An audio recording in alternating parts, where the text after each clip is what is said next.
अगर तुम ये सुन रहे हो तो समझ लो तुम अकेले नहीं हो, क्योंकि इंसान अपने ही दुख से बाहर नहीं निकल पाता। और यही सबसे खतरनाक सच है। तुम्हें लगता है वक्त ठीक कर देगा, लोग बदल जाएंगे, हालात सुधर जाएंगे, लेकिन असल में जो चीज तुम्हें तोड़ रही है वो बाहर नहीं, तुम्हारे अंदर है।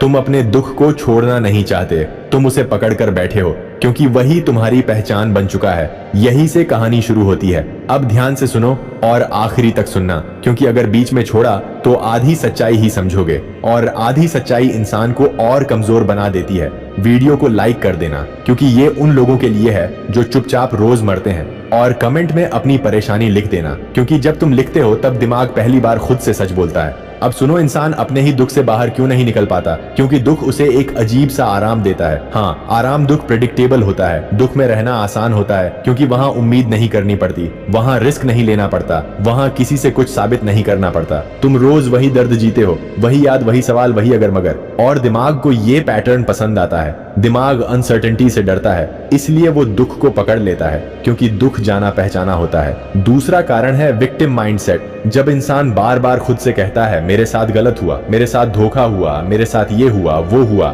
तो दिमाग खुद को पावरलेस मान लेता है। और जब इंसान खुद को पावरलेस मान लेता है तो वो एक्शन लेना बंद कर देता है, और बिना एक्शन के दुख कभी नहीं जाता, सिर्फ जमा होता रहता है। तीसरी बात सुनो, और ये कड़वी है। इंसान अपने दुख को छोड़ देगा तो उसे जिम्मेदारी लेनी पड़ेगी। जिम्मेदारी अपनी जिंदगी की या अपनी हालत की या अपने फैसलों की। और ज्यादातर लोग जिम्मेदारी नहीं चाहते, वो ब्लेम चाहते हैं, क्योंकि ब्लेम से ईगो बच जाता है। तुम्हें लगता है तुम हील हो रहे हो, लेकिन असल में तुम सिर्फ पेन को रोमांटिसाइज कर रहे हो। तुम सैड सॉन्ग सुनते हो, पुरानी चैट्स पढ़ते हो, पुराने सीन्स इमेजिन करते हो, क्योंकि दुख तुम्हें फील कराता है कि तुम डीप हो, स्पेशल हो, सेंसिटिव हो।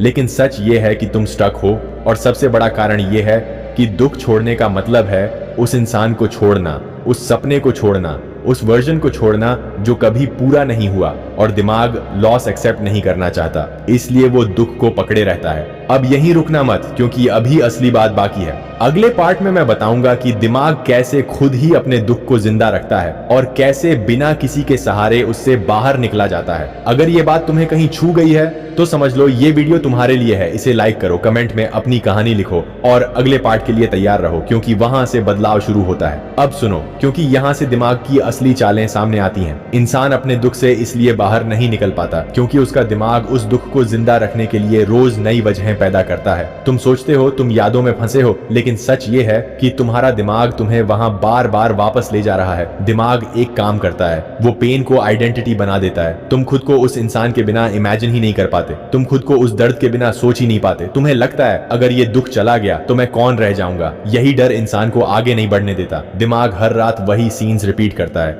वही बातें, वही लम्हे, क्योंकि रेपिटेशन से पेन फेमिलियर हो जाता है और फेमिलियर चीज दिमाग को सेफ लगती है, चाहे वो कितनी ही जहरीली क्यों ना हो। अब एक कड़वी सच्चाई सुनो, इंसान दुख में इसलिए भी रहता है क्योंकि दुख अटेंशन दिलाता है, सिंपैथी मिलती है। लोग पूछते हैं क्या हुआ, तुम ठीक हो ना, और धीरे धीरे इंसान अनकॉन्शियस लेवल पर उस अटेंशन का आदी हो जाता है। वो ठीक होना नहीं चाहता, वो महसूस किया जाना चाहता है। और जब कोई इंसान तुम्हें समझाने की कोशिश करता है तो तुम्हें गुस्सा आता है, क्योंकि अगर तुम ठीक हो गए तो तुम्हारा दर्द इनविजिबल हो जाएगा, और इनविजिबल पेन से इंसान सबसे ज्यादा डरता है। दिमाग एक और चाल चलता है, वो तुम्हें फ्यूचर से डराता है। वो कहता है अगर फिर किसी पर भरोसा किया तो फिर टूट जाओगे, अगर फिर कोशिश की तो फिर हार जाओगे। और डर इंसान को पैरालिसिस में डाल देता है, जहां वो ना आगे जाता है ना पीछे, बस वही रुका रहता है। अब स्टोइक सच सुनो, दुख अपने आप नहीं जाता, उसे छोड़ना पड़ता है। और छोड़ना एक डिसीजन है, फीलिंग नहीं। तुम तब तक बाहर नहीं निकलोगे जब तक तुम ये मानते रहोगे कि कोई तुम्हें बाहर निकालेगा, कोई मैसेज आएगा, कोई माफी मिलेगी, कोई क्लोजर देगा। क्लोजर कभी बाहर से नहीं आता। असल हीलिंग तब शुरू होती है जब तुम पेन को समझना बंद करके पेन से डिसिप्लिन सीखना शुरू करते हो। दुख तुम्हें ये सिखाने आया था कि तुम वीक कहां हो, तुम अटैच्ड कहां हो, तुम डिपेंडेंट कहां हो, लेकिन तुम लेसन लेने के बजाय उसी क्लास में बैठ गए। अब खुद से पूछो, क्या मैं सच में बाहर आना चाहता हूं या सिर्फ दर्द में जीकर खुद को जिंदा महसूस करना चाहता हूं? अगर ये सवाल चुभ रहा है तो अच्छा है, क्योंकि बदलाव हमेशा चुभन से शुरू होता है। अगले पार्ट में मैं बताऊंगा वो एग्जैक्ट मेंटल शिफ्ट जिससे इंसान बिना किसी के बदले, बिना किसी अपॉलॉजी के, बिना किसी एक्सप्लेनेशन के अंदर से मजबूत बन जाता है। वीडियो को लाइक कर दो, क्योंकि ये उन बातों में से है जो कोई खुलकर नहीं बोलता। पता और कमेंट में एक लाइन लिखो, मैं जिम्मेदारी लेता हूं, क्योंकि उसी पल तुम विक्टिम से क्रिएटर बनना शुरू करते हो। अब यहां से सुनना, क्योंकि यही वो मोड़ है जहां या तो इंसान बदलता है या पूरी जिंदगी एक ही दुख में गलता रहता है। इंसान अपने दुख से बाहर तब निकलता है जब वो एक बात मान लेता है कि जो हुआ वो गलत था, लेकिन जो चल रहा है वो मेरी जिम्मेदारी है। दुख तब तक पावर रखता है जब तक तुम उसे अपने पास्ट से जोड़ते रहते हो। जैसे ही तुम उसे प्रेजेंट की डिसिप्लिन से जोड़ते हो, उसका दम टूटने लगता है। अब एक हार्श सच सुनो, कोई तुम्हें बचाने नहीं आने वाला, कोई समझने नहीं आने वाला, और यही रियलाइजेशन इंसान को या तो तोड़ देती है या बना देती है। मजबूत वही बनता है जो इस सच को एक्सेप्ट कर ले। तुम्हारा दिमाग हर सुबह तुम्हें वही पुरानी स्टोरी सुनाना चाहता है, क्योंकि स्टोरी में कंफर्ट है, लेकिन ग्रोथ साइलेंस में होती है, एक्शन में होती है, रेपिटेशन में होती है। दुख से बाहर निकलने का पहला कदम ये नहीं है कि तुम खुश रहने की कोशिश करो। पहला कदम ये है कि तुम अपने दर्द को इंपॉर्टेंस देना बंद करो। हर बार जब तुम खुद से कहते हो मैं टूट गया हूँ, मैं बर्बाद हो गया हूँ, तुम अपने दिमाग को उसी केज में बंद कर देते हो। अब ध्यान से सुनो, तुम्हें स्ट्रांग महसूस करने की जरूरत नहीं है। तुम्हें बस डेली बोरिंग सही काम करने हैं। जब मन ना हो तब भी उठना, जब बात करने का मन हो तब चुप रहना, जब किसी को याद करने का मन हो तब खुद पर काम करना। यही स्टोइक तरीका है। इमोशंस को फाइट नहीं करना, इमोशंस को कमांड करना। दुख तभी जाता है जब तुम्हारा रूटीन दर्द से बड़ा हो जाता है, जब तुम्हारी आइडेंटिटी किसी इंसान या याद से हटकर तुम्हारी हैबिट्स बन जाती है। तुम्हें क्लोजर नहीं चाहिए, तुम्हें स्ट्रक्चर चाहिए, तुम्हें हीलिंग नहीं चाहिए, तुम्हें डायरेक्शन चाहिए, और डायरेक्शन इमोशन से नहीं डिसिप्लिन से आती है। अब खुद से ये सवाल पूछो, अगर आज भी वही दुख है तो मैं रोज क्या कर रहा हूं जो उसे जिंदा रखे हुए है? क्योंकि दुख कभी अकेला नहीं रहता, उसे तुम रोज पानी देते हो, यादों से, स्टॉकिंग से, कंपैरिजन से, सेल्फ पिटी से। आज से एक काम करो, दुख आने दो लेकिन उसके साथ बैठो मत, उसे एक्नॉलेज करो और फिर अपने काम पर लौट जाओ। यही मैच्योरिटी है, यही पावर है।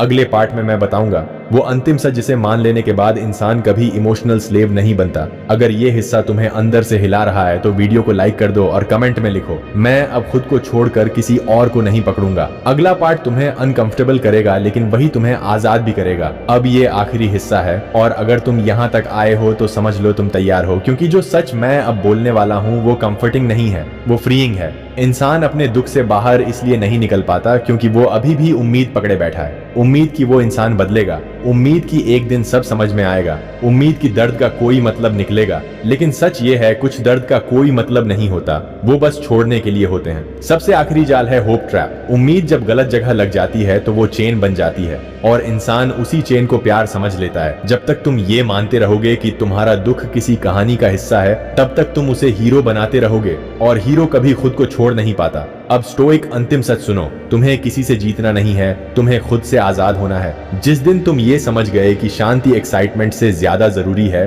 उसी दिन दुख कमजोर पड़ने लगता है। जिस दिन तुम ये समझ गए कि हर सवाल का जवाब नहीं मिलता, उसी दिन दिमाग शांत होने लगता है। तुम्हारा क्लोजर ये है कि तुम अब भी सांस ले रहे हो, तुम अब भी आगे बढ़ सकते हो, तुम अब भी खुद को दोबारा बना सकते हो। दुख तुम्हें खास नहीं बनाता, डिसिप्लिन बनाता है। दर्द तुम्हारी पहचान नहीं है, तुम्हारी दिशा है और दिशा बदल सकती है। आज अगर तुम एक फैसला ले लो कि मैं अपने दुख को अपनी पर्सनैलिटी नहीं बनाऊंगा, तो यहीं से नया चैप्टर शुरू हो जाता है। कोई अनाउंसमेंट नहीं, कोई ड्रामेटिक एंडिंग नहीं, बस शांत कंसिस्टेंट बदलाव, और यही असली जीत है। अगर ये पूरी बात तुम्हें समझ आई है तो वीडियो को लाइक कर दो, क्योंकि ऐसे कंटेंट कम मिलते हैं, और कमेंट में बस एक लाइन लिख दो, मैं तैयार हूं, क्योंकि तैयार होना ही हीलिंग की शुरुआत है। अब इस वीडियो को बंद करो और वो काम करो जो तुम्हें आगे ले जाए, क्योंकि दुख को सुनना आसान है, उससे ऊपर उठना ही असली ताकत है।